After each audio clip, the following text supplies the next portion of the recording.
अपने पसंदीदा शायर की वीडियो सबसे पहले पाने के लिए एना मुशायरा आज ही सब्सक्राइब कीजिए और बेल आइकन दबाना ना भूलें। शुक्रिया।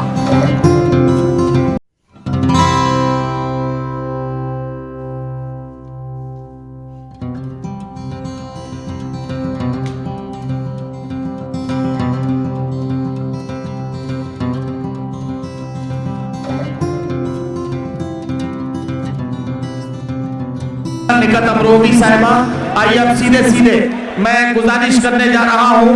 मुंबई फिल्म इंडस्ट्री में एक कामयाब नगमा निगार के तौर पर अपनी शख्सियत का लोहा मनवाने वाले और उर्दू गजल के हवाले से पूरी उर्दू दुनिया में इज्जत और एहतराम के साथ सुने जाने वाले शायर जनाब शकील आजमी साहब से तशरीफ लाएं और अपने कलाम से नवाजें और मेहरबानी करके एक मतला एक शेर से काम चला लें। ये 2020 से भी छोटा मुशायरा है ये।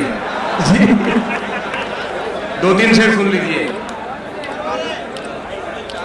हर घड़ी चश्मे खरीदार में रहने के लिए, वाह, हर घड़ी चश्मे खरीदार में रहने के लिए कुछ हुनर चाहिए बाजार में। वाह वाह वाह, कुछ हुनर चाहिए बाजार में रहने के लिए। और मैंने देखा है जो मर्दों की तरह रहते थे मस्खरे बन गए दरबार में। वाह वाह वाह, क्या कहें, मस्खरे बन गए दरबार में रहने के लिए।